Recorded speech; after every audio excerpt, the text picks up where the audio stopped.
नमस्कार, बहुत स्वागत है हमारे इस खास कार्यक्रम में। मैं हूं आपके साथ ज्योति यादव।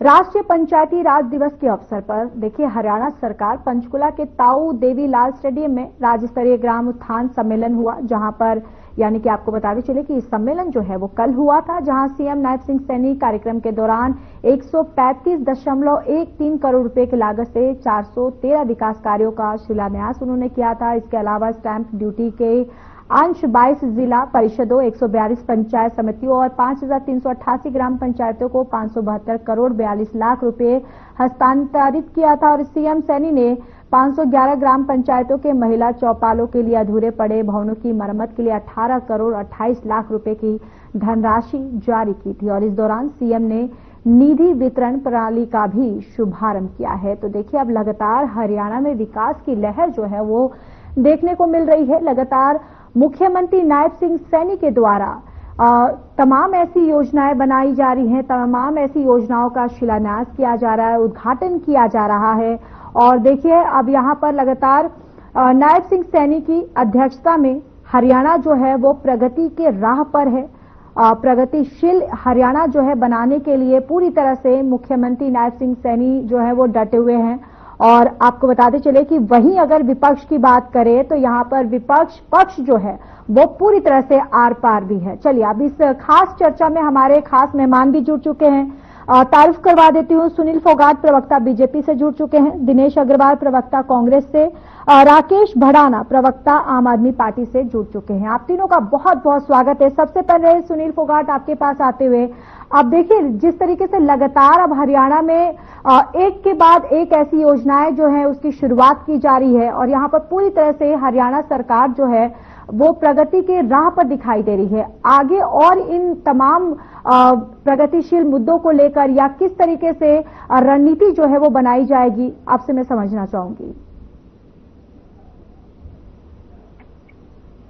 हर रोज एक नई नई योजनाएं हैं और हमारी सरकार दिन रात लगी हुई है कि कोई कमी ना रह जाए कि जिस देवतुल्य जनता ने हमें आशीर्वाद देकर के इस 5 साल के लिए और हमें सेवा करने का मौका दिया है, उनकी सेवा में उनके किसी काम में कोई कमी ना रह जाए। इसीलिए हमारी सरकार का संकल्प है अंत्योदय उत्थान के भावना के साथ हमारी सरकार काम कर रही है कि पंक्ति में खड़ा हुआ अंतिम व्यक्ति जिस तक सुविधाएं नहीं पहुंच पाती थी पहले की सरकारों में, उस तक भी हर सरकारी सहायता को हमने लेकर के जाना है, उसको भी विकास की मुख्य धारा में हमने शामिल करना है।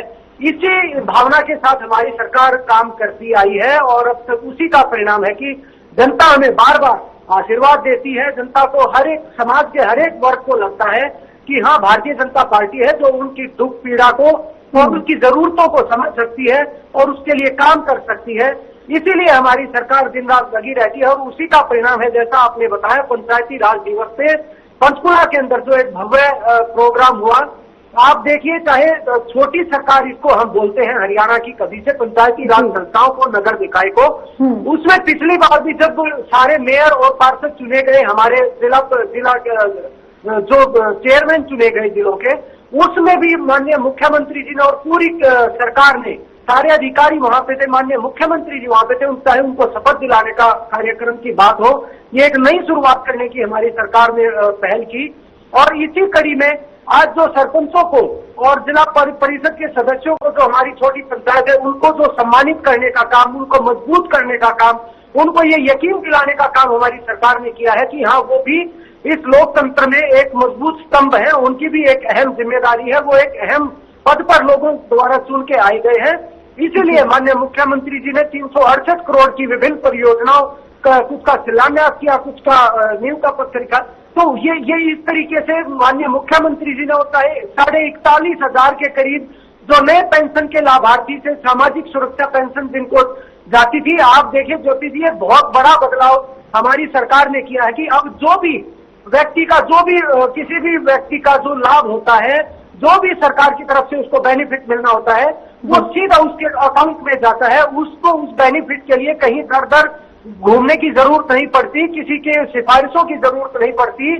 कांग्रेस के टाइम में जो बुढ़ापा पेंशन होती थी, उसके लिए बुजुर्गों को लाइन में लगना पड़ता था और उनको पंचायत भवन में या स्कूल में जाकर के या गांव के किसी भी सार्वजनिक स्थान में जाकर के बैठना होता था और एक पटवारी और वहां का पार्षद या सरपंच वो आते थे और वो मन चाहे तरीके से पेंशन बांटते थे।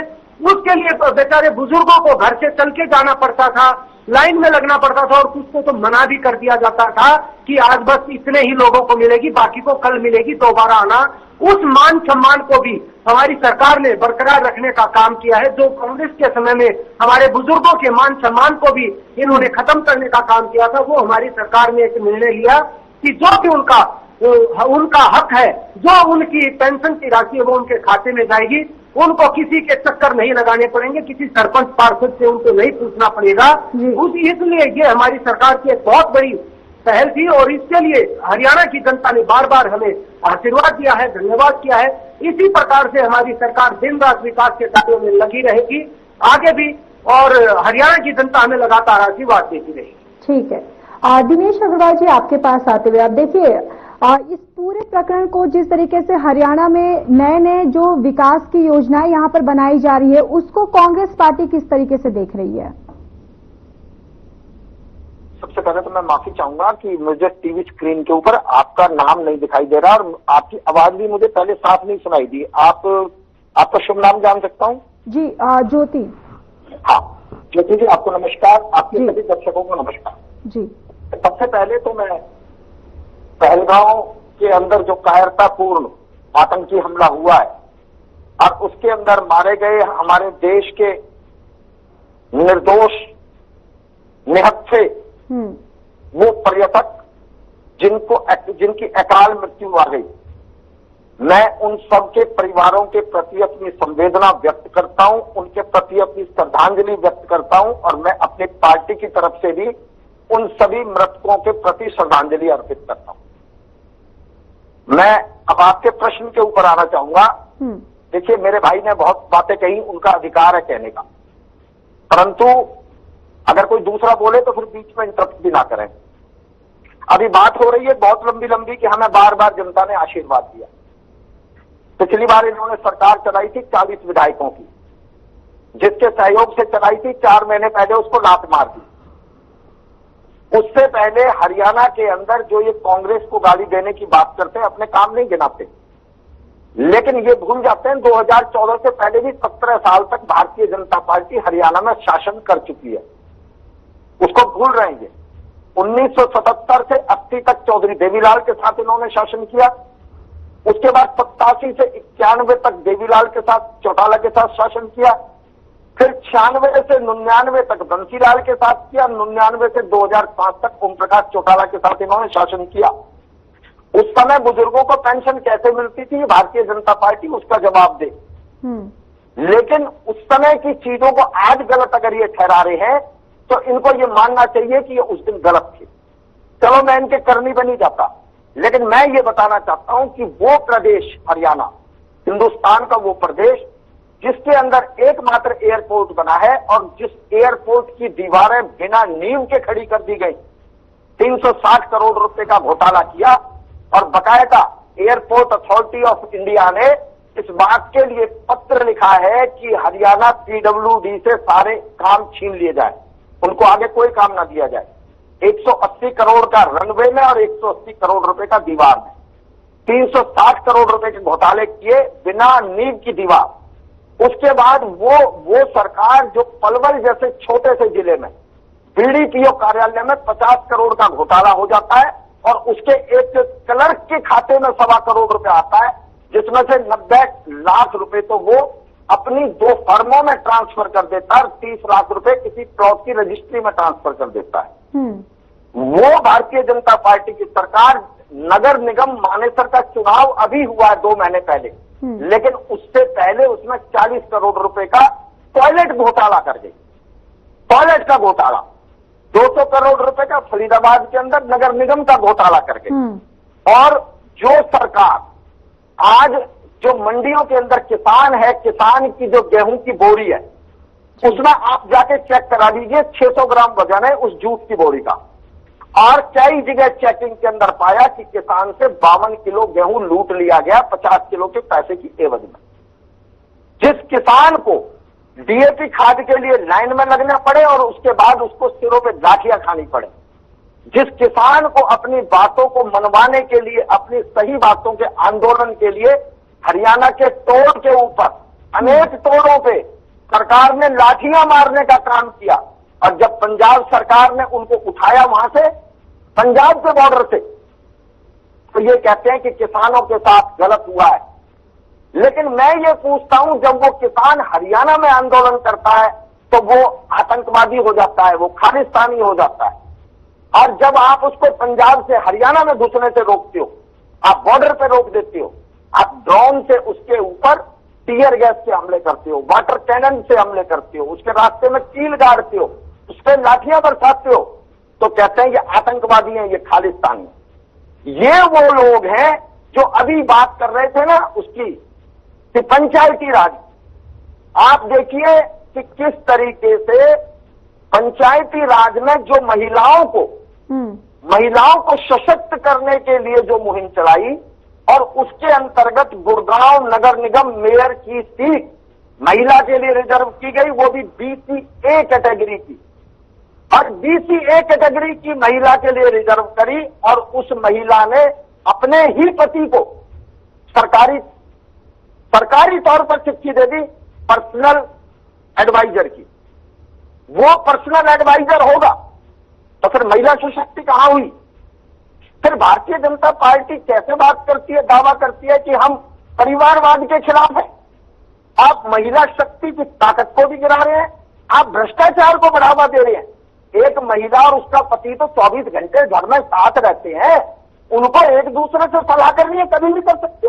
ठीक है, आऊंगी सुनील जी, लूंगी जवाब इसका। ठीक है, लेकिन जो महिला अपने पति को सरकारी नियुक्ति पत्र देती है, और जब हम भाजपा से सवाल करते हैं तो ये क्या कहते हैं कि उसको कोई मानदेय नहीं मिलेगा, कोई तनख्वाह नहीं मिलेगी, बिना तनख्वाह के है।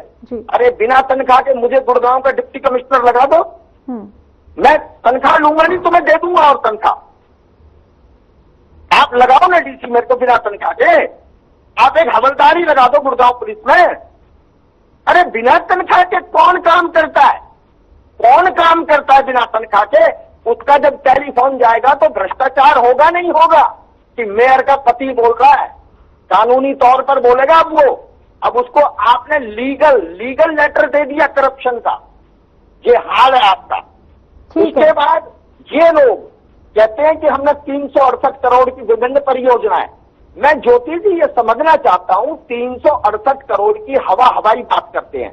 देखो मैं एक उदाहरण में इस हरियाणा सरकार के सारे काले चिट्टे खोल दूंगा, एक ही उदाहरण में।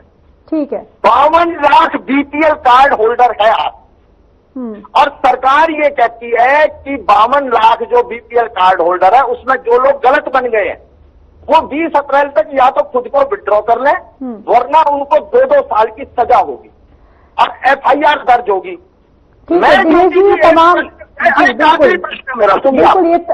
तमाम जो भी प्रश्न आपने उठाए हैं इसका जवाब सुनील जी से ले लूंगी। हमारे साथ आम आदमी पार्टी के प्रवक्ता राकेश, लास्ट है मेरा, लास्ट। जी बोलिए। राकेश भड़ाना जी बैठे हैं, बड़े प्रबुद्ध व्यक्ति हैं, और ये भाई साहब बैठे हैं फोगाट साहब, आप भी बड़े प्रबुद्ध हो। मेरे एक प्रश्न का जवाब दे देना सिर्फ। भारतीय जनता पार्टी कह रही है कि हमारी पन्ना प्रमुख बने हुए हैं, हरियाणा का एक 18 साल से ऊपर का आदमी वोटर लिस्ट में दर्ज है, और उस वोटर लिस्ट के हर पन्ने पे आपके पास प्रमुख है। आप खुद कहते हो कि पन्ना प्रमुख है। जब आपके पास एक पन्ने का पन्ना प्रमुख है, 18 साल से ऊपर का हर आदमी आज हरियाणा का वोटर है, वो वोटर लिस्ट में दर्ज है, तो ये 52 लाख जो BPL कार्ड बने, ये आपके पन्ना प्रमुखों की मर्जी के खिलाफ बने थे या उनकी मर्जी से बने थे? और अगर आपकी मर्जी से बने थे तो आज उनके नाम काटने के लिए, क्योंकि 3 जगह वोट ठगनी थी, लोकसभा में ठग ली, विधानसभा में ठग ली, नगर निगम में ठग ली, अब 5 साल तक उनकी वोट की जरूरत नहीं है। अब कहते हैं कि जिसका बिजली का बिल 20,000 से ज्यादा होगा वो BPL कार्ड धारक नहीं रहेगा। जिसने अपनी इनकम 1,80,000 गलत दर्शाई है वो भी कार्ड धारक नहीं होगा। या तो आप खुद छोड़ जाओ, नहीं तो FIR दर्ज कराएंगे, 2 साल की सजा कराएंगे। मैं ये कहता हूं इनके जो पन्ना प्रमुख हैं सजा उनको होनी चाहिए। इनके पन्ना प्रमुखों ने ही वो बीपीएल के कार्ड बनवाए और इनके पन्ना प्रमुखों से लीजिए आप एफिडेविट, सुनिए उनसे एफिडेविट लीजिए कि तेरे पन्ने के ऊपर कितने लोग बीपीएल कार्ड धारक हैं, वो गलत बने हैं या सही बने हैं। उन्हें अगर हटाना है ये तमाम से लिखवा के लीजिए। बिल्कुल, ये तमाम प्रश्नों के जवाब लूंगी सुनील जी से। राकेश पडाना जी, आपके पास आते हुए देखिए, हरियाणा में जिस तरीके से विकास की जो लहर देखने को मिल रही है, आम आदमी पार्टी का पॉइंट ऑफ व्यू क्या है? देखिए ज्योति जी, ये बात सत्य है कि भारतीय जनता पार्टी में जो विकास की लहर है, वो इनके जो नेता है, इनके जो कार्यकर्ता है, इनकी विकास बहुत तेजी से हो रहा है। ये बात सत्य है, इसे कोई झुटलाया नहीं जा सकता।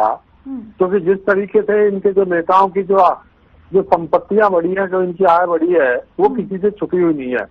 पिछले 5 साल में इनकी क्या थी और आज इनके जो इस बार इनके नेताओं ने जो अपना वो जो पेश किया आय का, तो उसमें मुझे लगता है कि 10 से 15 से 20 गुना इनकी ज्यादा हो गई। दूसरी बात देखिए, मुझे ऐसा लगता है कि कहीं विकास नाम की चीज है ही नहीं, सिर्फ बातें हैं, बातों का क्या। भारतीय जनता पार्टी पे झूठ का पिटारा है और उसे हमेशा चाहे रैली हो चाहे प्रेस कॉन्फ्रेंस हो उसमें बोल देते हैं, पर जमीन पे कोई काम होता नहीं।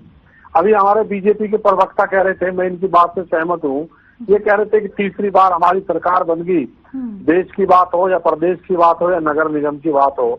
हाँ, तीसरी बार आपकी सरकार बन गई, जनता ने आप पे भरोसा भी जता लिया।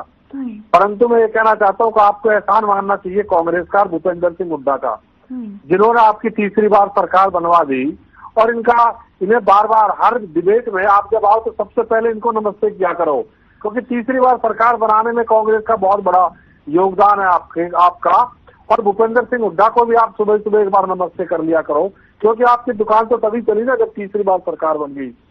रही बात विकास की, ज्योति जी, देखिए जो खट्टर साहब ने 10 साल शासन किया, 9 साल उन 9 साल के शासन में भी खट्टर साहब ने जितने उद्घाटन किए या जितनी घोषणाएं की, उनमें से 90% घोषणाओं पे काम नहीं हुआ। और जो उद्घाटन करे थे सिर्फ वो पत्थर के पत्थर रह गए। चाहे फरीदाबाद की बात करें, चाहे हम गुड़गांव की बात करें, चाहे हम सोनीपत की बात करें, चाहे हम पंचकुला की बात करें, मैं ऐसे कितने उदाहरण दे सकता हूँ जहाँ खट्टर साहब ने उद्घाटन कर दिए, परंतु उनका आज तक एक ईंट भी नहीं लगी। ये फरीदाबाद में खट्टर साहब ने सबसे पहले फरीदाबाद में तो गुड़गांव और फरीदाबाद से पलवल की बात की थी, मेट्रो की। आज तक से पत्थर लगा हुआ है, उससे एक ईंट भी नहीं लगी। रही बात सैनी साहब की, एक वो कहावत है कि मैं वो कहना नहीं चाहता, माशाअल्लाह, बस इतना कहना चाहता हूँ, पहले वाले थे उनसे जो अब आए हैं उनसे भी बड़े माशाअल्लाह है, क्योंकि इतना झूठ वो पहले वाले बोलते थे, उनसे 10 गुना झूठ अब बोलते हैं। मुझे बता दो, सैनी साहब ने जितनी बातें की, चाहे अगर हम बात करें, मेरे बीजेपी के प्रवक्ता भी एक इन्हें जो प्रवक्ता उनको बीजेपी के लोगों को दे देते, जाओ और इनको पढ़ के टीवी के सामने आ जाओ। आप मुझे बताओ कि अगर हम शिक्षा की बात करें, शिक्षा में क्या काम किया है आपने? आज 70% जो सरकारी स्कूल थे वो बंद हो गए, 30% जो बचे हुए हैं उनमें टीचर नहीं आते, बच्चे नहीं आते। प्राइवेट स्कूलों से इनकी साठगांठ है। प्राइवेट स्कूल हमेशा इन्हें काम करना चाहिए, जो हर साल जो एडमिशन होते हैं, जो बिल्डिंग चार्ज लेते हैं, जो गरीब आदमियों से प्राइवेट स्कूल के लोग जो लूटते हैं, उस पर इन्होंने क्या किया है? कुछ नहीं किया इन्होंने। सिर्फ एक बातें करते हैं, जमीन को पास लागू नहीं होती। दूसरी बात हम करते हैं स्वास्थ्य की बात आ जाओ, सरकारी हॉस्पिटलों में ऐसा हाल है कि जहाँ जो सरकारी मतलब पिछले 10 सालों से 45 से 47 रिक्त स्थान ऐसे पड़े जहाँ डॉक्टरों की कमी है, वो आज तक इन पे बढ़े नहीं। सरकारी हॉस्पिटलों में दवाइयां मिलती नहीं है, बाहर से पर्ची लिख के देते, ब्लैकमेलिंग दुनिया भर की हो रही है। ऑपरेशन सरकारी हॉस्पिटलों में होते नहीं है, प्राइवेट स्कूल हॉस्पिटलों के लिए रेफर कर देते। मतलब जो जमीनी काम उनको इन्होंने क्या काम करे। अगर हम सड़कों की बात करें, अभी मैं सीएम साहब का मैं बयान दे रहा था कि जून की 3 तारीख तक एक भी गड्ढा नहीं मिलेगा। वो गड्ढा तो जब मिलेगा जहाँ सड़कें होंगी जब तो गड्ढा मिलेगा, सड़कें ही नहीं है। वहाँ ऐसे हालात है गड्ढों के। फरीदाबाद एनसीआर में आता है और स्मार्ट सिटी में आता है। इनकी नगर निगम के 2 किलोमीटर के एरिया में बता दे कितने विकास हुए। आज ऐसे हालात, अगर बारिश 5 मिनट बारिश आ गई, लोगों के घरों में पानी चला जाता है। सीवर पे कोई काम नहीं हुआ, सड़कें बन गई, फाइलों में पास हो गए, घोटाले कर दिए इनके एमएलए और इनके अधिकारियों ने मिलके। जब कोई बात आती है तो नगर निगम में जब घोटाले हो जाते हैं तो उनके फाइलों में आग लगवा देते, कमरों में आग लगवा देते। तो ज्योति जी, मैं तो ये कहना चाहता हूँ, भारतीय जनता पार्टी की सरकार बन गई तीसरी बार, ये निश्चित तौर पे तय है। और कांग्रेस ने इनकी बनवा दी। अगर कांग्रेस के लोग और राहुल गांधी की बात मान लेते तो आप तीसरी बार सरकार नहीं बनती। पर विकास करिए, जमीन पे विकास करिए। विपक्ष तभी बोलेगा जब कुछ होगा नहीं। अगर आप कुछ कर दोगे तो हम लोग कैसे बोल पाएंगे? हमने इतने आरोप आप पे लगा दिए, आप साबित करो कि आपके आरोप गलत है। हम तो आपसे कहते हैं कि आप विकास करो, बातें मत करो। बातें आपने कर दी किसानों के ऊपर, आज दर की ठोकरें किसान खा रहा। युवाओं की नौकरी की आपने बात करी, कितनी नौकरी आपने युवाओं को दे दी। बेरोजगार भत्ता अगर 7.5 लाख लोग दिया करते थे, वो आज 7.5 लाख से घट के 3 लाख से आ गए। तो मैं ज्योति जी कहना चाहता हूँ कि भारतीय जनता पार्टी को विकास कुछ हो नहीं रहा है। जमीन पे सिर्फ बातें चल रही है, झूठी बातें चल रही है। रही बात कांग्रेस की, मेरे भी कांग्रेस के प्रवक्ता ने इतनी लंबी चौड़ी बातें कर दी। आप ये बताते कि हमारे टाइम में आपके ये काम हुए थे कांग्रेस के टाइम में और बीजेपी के टाइम में ये काम नहीं हो रहे। आप काम की बात करो ना, स्लोग चालू कर देते, ये हो गया, फलाना हो गया। सुनील जी, साफ तौर पर कांग्रेस और आम आदमी पार्टी का यही कहना है कि कथनी और करनी में बीजेपी का बहुत फर्क है। और चाहे रोजगार की बात कर ले या शिक्षा की बात कर ले, घोटालों की भी बात कर ले, तमाम चीजों पर यहाँ पर बीजेपी को कटघरे में खड़ा करते हुए साफ नजर आए हैं। और यहाँ पर शिक्षा को लेकर भी बहुत बड़ा सवाल उठाया है। प्रकार मेरे कांग्रेस के प्रवक्ता मेरे भाई परेशान हो रहे थे। वो बार बार किसानों के लिए बड़ी हमदर्दी आज यहाँ पे बैठ के स्टूडियो में जता रहे थे। जिन लोगों का काम ही किसानों के कंधे पे बंदूक रख के चलाना हो, जिन लोगों की राजनीति ही खिलाड़ियों के कंधे पे बंदूक रख के चलती हो, जिन लोगों की राजनीति ही देश में जात पात के नाम पे चलती हो, तो उन लोगों की जनता भी उनका जवाब दे चुकी बार बार। मैं उनका क्या जवाब दे पाऊंगा? और वो संतुष्ट होंगे भी नहीं। आप देखिए, दिनेश अग्रवाल जी ने एक मामला उठाया। हमारी सरकार ने 2020 में, साल 2020 में महिलाओं को सशक्त करने के लिए पंचायती राज संस्थाओं में 50% आरक्षण देने का काम किया। इससे पूरे हरियाणा की महिलाएं सशक्त हुई, भारतीय जनता पार्टी से जुड़ी हुई नहीं हुई। उसके अलावा भी सारी महिला शक्ति हमारी सशक्त हुई है। और इन्होंने गुरुग्राम की जो हमारी मेयर हैं, उनको उनकी परिचय की शुरुआत कहां से की? उनकी जाति के साथ उनकी परिचय की शुरुआत की। देखिए कितनी छोटी किन्होंनी इनकी मानसिकता है। हर चीज में जात पात धर्म करते रहते हैं और फिर बैठ के कहते हैं कि भारतीय जनता पार्टी ने इन देश में हिंदू मुसलमान किया, इस वजह से पुलवामा हुआ। इनके राष्ट्रीय दामाद जो है कांग्रेस पार्टी के, उनका ये बयान है कि कितनी कोई भी मौका नहीं छोड़ती है पार्टी जात पात और धर्म को बिगाड़ने के लिए। आप देखिए इनकी मानसिकता। और जो इन्होंने किसानों के बारे में कहा, मैं स्पष्ट बताना चाहूंगा, आप कोई भी रिपोर्ट निकाल कर लाइए कि थाने में बैठ के कांग्रेस पार्टी के समय थाने में बैठ के किसानों की खाद बटती थी। भारतीय जनता पार्टी के राज में किसी थाने में जाके किसानों की खाद नहीं बटी, उनको समय पर खाद मिली। किसी कारण लेट हुई तो उसके पीछे भी कहीं ना कहीं यही लोग दोषी पाए गए। यही लोग, इन्हीं लोगों के जो सहयोगी तथा कथित किसान नेता बन के घूमते थे, उनके बयान भी आए कि हमने कांग्रेस के पक्ष में माहौल बनाने की कोशिश की, किसानों को बहुत भड़काया, लेकिन कांग्रेस उस माहौल को नहीं भुना पाई। आप ये देखिए, इससे घिनौनी हरकत और क्या करेंगे? किसान नेताओं ने खुलेआम कहा इनके बारे में कि हमने माहौल बनाने की कोशिश की, लेकिन ये नहीं भुना पाए। भारतीय जनता पार्टी छोटी राजनीति, छोटी मानसिकता का समर्थन नहीं करती और ना ही हम इस तरह की बात करते हैं। और आप देखिए, अगर इनकी बातों में अगर मुझे 1 सेकंड होती है ज्योति जी, मैं आपको बताना चाहूंगा, हरियाणा में अब की बार आज 24 अप्रैल तक 65 लाख टन गेहूं की आवक हुई है। उसमें से 52 लाख टन गेहूं खरीद लिया गया है।